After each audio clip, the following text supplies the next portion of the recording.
안녕하세요. 잡시광입니다.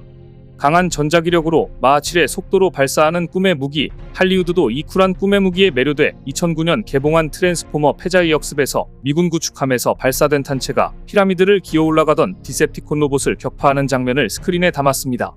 이 미래형 장거리 타격 체계는 궤도에 전기를 통하게 해서 추력을 만들어내기 때문에 레일건이라는 이름이 붙었습니다. 그런데 최근 중국에서 엄청난 소식이 날아들었습니다. 미국조차 난항을 겪고 있는 꿈의 무기 레일건을 개발했다는 소식이었습니다. 지난 9일 홍콩 사우스 차이나 모닝 포스트는 중국 해군 공과대학 전자기 에너지 국립핵심연구소팀이 레일건을 연속으로 120발 발사하는 데 성공했다고 보도했습니다. 연구팀은 연속 사격 중에도 레일건이 사격 정확도를 유지했으며 유사한 연구는 이전에 공개적으로 보고된 적이 없다고 강조하기도 했습니다. 레일건은 전자기력으로 포탄을 초고속 발사할 수 있는 무기로 엄청난 사거리와 가공할 위력으로 미래전쟁의 판도를 바꾸는 꿈의 무기로 불리는데요. 이걸 중국이 해냈다는 주장을 과연 믿을 수 있는 것인지 자세히 알아봤습니다. 레일건의 포탄은 음속의 6배에 달하는 초속 2km로 발사되며 100에서 200km 목표물까지 정밀 타격할 수 있는 무기로 화약이나 화학에너지가 아닌 전자기력을 이용해 발사체나 미사일이 궤도를 따라 날아가도록 해 일반 총보다 더 빠른 속도로 더 먼 거리에 도달할 수 있는 무기입니다. 레일건 개발의 핵심은 연속 사격의 안정성을 확보하는 것인데요. 중국 해군 공과대학 국립핵심연구소팀은 발사 성공을 주장하는 논문에서 성공의 비결로 10만 개 이상의 구성요소 지점에서 동시에 데이터를 수집하고 분석할 수 있다고 말했습니다. 인공지능 AI 시스템을 통해 정교한 측정과 진단이 가능하다는 점을 꼽았습니다. 이 인공지능 시스템은 복잡하고 극한의 조건에서 작동하는 기계에서 발생하는 문제를 해결하는 데 걸리는 시간을 밀리초, 약 1000분의 1초로 단축했으며 스스로 결정을 내릴 수도 있다고 주장했습니다. 예를 들어 장비가 약간 달아오르는 등 문제가 심각하지 않은 경우에는 테스트를 계속 진행하는 반면 실제 피해를 입을 수 있는 정도의 문제가 있는 경우 포탄을 장전해도 레일건이 발사되지 않습니다. 그런데 상식적으로 고작 기계장치의 발사 가능 여부를 판단하는 데 인공지능까지 필요한가라는 생각이 듭니다. 어딘가 앞뒤가 맞지 않는 느낌이 드는데요. 실제로 미국 해군은 레일건에 막대한 자금과 수십 년의 노력을 쏟아부었지만 실전 배치에 실패했습니다. 결국 극초음속 미사일에 한정된 자원을 집중하기 위해 2021년 개발을 포기한다고 발표했는데요. 미국은 레일건 발사체의 균열 없이 반복적으로 포탄을 발사할 수 있는 방법을 찾는데 어려움을 겪었다고 알려져 있습니다. 그런데 중국이 이걸 AI를 개발해 먼저 해냈다는 주장인데 의구심이 드는 게 사실입니다.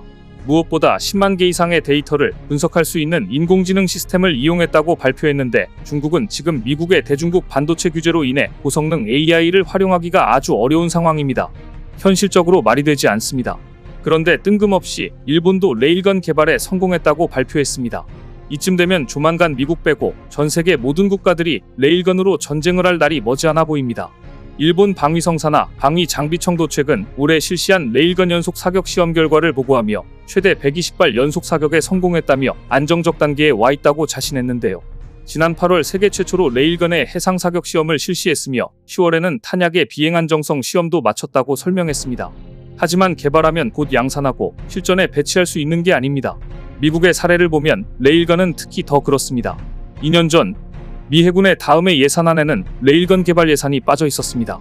그것은 미 해군이 지난 16년간 무려 5억 달러를 쏟아부었지만 이제는 그만할 때라고 결단을 내렸다는 것을 의미했습니다.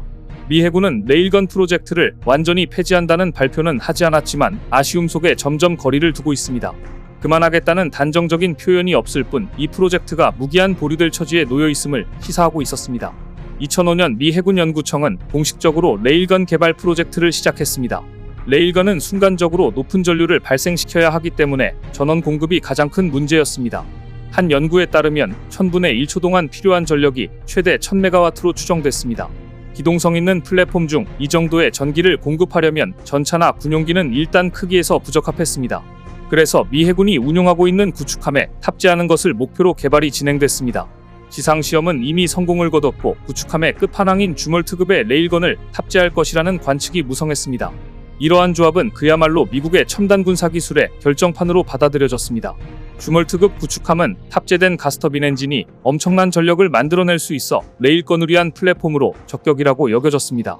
2018년 2월에 중국의 상륙함 하이양샤노에 레일건으로 추정되는 장치가 탑재된 것이 공개되자 놀란 미아원 예산소위원회는 해군 책임자를 불러 대책을 따져 물었습니다. 당시 존 리처드슨 당시 미 해군 참모총장은 의회에 출석해 레일건 개발에 모든 걸 투자하고 있다고 잘라 말했습니다. 하지만 수많은 기술이 포함돼 있어 개발에 어려움을 겪고 있음을 시인했습니다.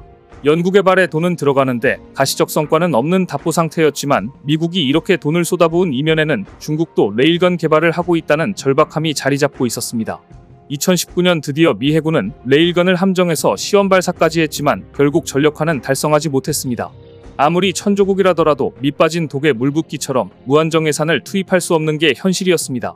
무엇보다 레이저포나 레일건과 같은 고출력 에너지 무기체계는 짧은 시간에 대량의 전력을 소모하기 때문에 함정에 탑재하기 위해선 안정적인 전력 공급을 위해 대용량 에너지 저장 장치 등을 필요로 합니다. 미국은 끝내 전력 문제를 해결하지 못했습니다. 이멀스 방식으로 항공모함 전투기 사출까지 전력으로 해결한 미국이 레일건의 전력 문제는 끝내 풀지 못한 것입니다. 미국도 해결하지 못한 이 문제를 중국이 과연 해결한 것일까요? 당연히 그럴 리가 없습니다. 보고 계신 사진들은 지난 11월 26일자 항공사진입니다. 당시 중국이 푸젠 항공모함의 이멀스 캐터펄트에서 사출 시험을 하였고 사출 시험에 성공했다는 설이 돌았습니다. 그런데 항공사진들을 보면 푸젠함 좌연측 이멀스 캐터펄트를 사용하여 겨우 더미웨이트를 사출하는 시험을 했을 가능성이 높습니다. 12월 8일 한국 시각 15시 30분에 공개된 항공사진을 봐도 그렇습니다. 항공모함 푸젠의 함교 아래 구역인 스파6인 주기구역에 제235 목업이 주기되어 있는 것이 보입니다. 깨끗하게 정리된 타입 003 CV-28 푸젠 항공모함 갑판 위에 사출 시험을 위한 더미웨이트 2개와 제235 모형 함상 전투기가 주기되어 있는 항공사진입니다. 하지만 중국은 전투기 사출에 성공했다는 발표를 하지 못했습니다. 즉, 실패했을 가능성이 매우 높습니다. 서방 언론들은 중국의 최신형 항공모함 푸젠함마저도 전자식 캐터펄트의 출력이 모자라 제 성능이 나오지 않는다고 보도하고 있습니다. 전자식 캐터펄트도 성능이 모자라 갑판 길이도 20m 더 늘린다고 하는데 레일건을 장착한다는 것은 말이 안 됩니다. 오죽하면 중국에서 끝내 전력 문제를 해결하지 못해 푸젠함을 거르고 4세대 항공모함 개발에 들어갔다는 소문까지 돌고 있을 정도인데요. 그렇다면 중국은 왜 뜬금없이 레일건 개발에 성공했다고 발표해 미국을 자극한 것일까요? 결국 푸젠함 전투기 사출 실패의 시선 교란용으로 레일건 개발에 성공했다는 황당한 내용을 발표했을 가능성이 높습니다. 실제로 중국은 2020년 레일건 소총을 개발했다는 황당한 주장을 펼친 적도 있는데요. 당연히 이후 아무런 추가 소식은 전해지지 않고 있습니다. 2020년 중국은 최첨단 무기인 전자기식 레일건을 소형화한 모델 이른바 레일건 소총을 개발했다고 발표했습니다. 인민의 방군 육군 군수대학이 개발한 이 무기는 소형 코일건으로 불리며 이동하면서 사용할 수 있고 소형 로봇에 탑재돼 무장 정찰 임무에 쓰일 수도 있다고 설명했습니다. 코일건은 재래식 총과 마찬가지로 탄창의 총알을 장전해서 사용하며 가까운 거리에서 합판 여러 장과 얇은 철판을 쉽게 관통했습니다. 당시 중국은 코일건이 시연해서 큰 소리를 내지 않았는데 이 덕분에 적진에 침투하는 임무에서 유용하다고 설명하면서 기술적 문제가 해결되면 훨씬 강력해져 현존하는 총기를 대체할 것이라고 홍보했습니다. 하지만 이후 중국은 더 이상 소형 코일건에 대한 뉴스를 내놓지 않았습니다. 아마 이번에 개발했다는 중국의 레일건에 대한 소식도 비슷한 결말을 맞게 되지 않을까 싶습니다. 오늘 준비한 소식은 여기까지입니다. 댓글을 통한 여러분들의 많은 의견 기다리겠습니다. 시청해주셔서 감사합니다.